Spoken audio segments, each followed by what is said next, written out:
एक बार की बात है, एक बहुत सुंदर जंगल में एक मम्मी चिड़िया अपने 4 नन्हे बच्चों के साथ रहती थी। 2 छोटी परी चिड़िया और 2 छोटे नन्हे गोलू चूजे। मम्मा चिड़िया सारा दिन बहुत मेहनत करती। वह सारा दिन अपने बूढ़े माता पिता के लिए नरम घास और बच्चों के लिए दाना इकट्ठा करती थीं।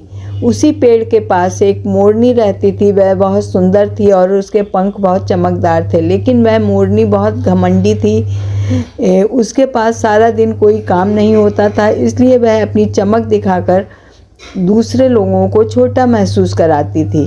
जब मम्मा चिड़िया काम में व्यस्त होती तो मोरनी नन्हे बच्चों के पास आती और अपने पंख फैलाकर कहती, देखो मैं कितना चमकती हूँ, तुम्हारी मम्मा तो कितनी थकी हुई हैं और साधारण दिखती हैं। तुम भी कितने छोटे हो, तुम्हारी मम्मा तुम लोगों के साथ नहीं रहती। मैं अपने बच्चों को कितने प्यार से रखती हूँ।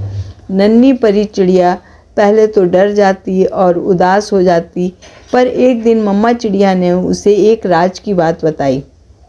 मम्मा ने कहा, बेटा हमारे पास एक जादुई आईना है। जब भी कोई तुम्हें डराने या नीचा दिखाने की कोशिश करे तो तुम अपनी आँखों में वो आईना ले आना। उस आईने में तुम्हें दिखेगा कि तुम्हारी मम्मा की थकान असल में प्यार है और उस मोरनी की चमक असल में उसका खालीपन है। अगली बार जब मोरनी आई और अपना स्टाइल दिखाने लगी तो नन्ही परी चिड़िया डरी नहीं। उसने सीधे मोरनी की आंखों में देखा और प्यारी सी मुस्कान के साथ कहा, आंटी आपके पंख सुंदर हैं, पर मेरी मम्मा का दिल तो सोने का है और मुझे छोटा मत समझिए, मैं एक दिन बहुत ऊंचा उड़ूंगी। मोरनी हैरान रह गई। उसका सारा एक्शन और स्टाइल बेकार हो गया, क्योंकि नन्ही चिड़िया अब डरी नहीं थी। वह चुपचाप वहाँ से चली गई।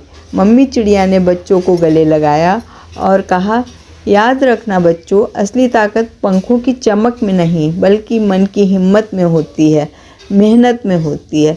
मेहनत करने वाला आदमी कभी परेशान नहीं होता, लेकिन ये चमक वाले लोग जब कोई परेशानी आती है तो ये सीधे आत्महत्या करते हैं। बेटा, कोई आपको तभी छोटा महसूस करा सकता है जब आप उसे ऐसा करने दें। आप बहुत बहादुर हैं। पड़ोस वाली आंटी या कोई भी कुछ कहे, आपकी मम्मा को पता है कि आप दुनिया के सबसे अच्छे बच्चे हो, है ना। आपको किसी से मुकाबला नहीं करना है, आपको बस मेहनत करनी है और अच्छे से रहना है। एक अच्छा इंसान बनना है जो लोगों की मदद करे, लोगों को खुशियाँ दे, ना कि उनको परेशान करे, तनाव दे। ये गंदे लोगों का काम होता है, विक्षिप्त मानसिकता के लोग होते हैं। हम लोग एक अच्छी मानसिकता के, स्वस्थ मस्तिष्क के लोग हैं, एक अच्छे समाज का निर्माण करेंगे।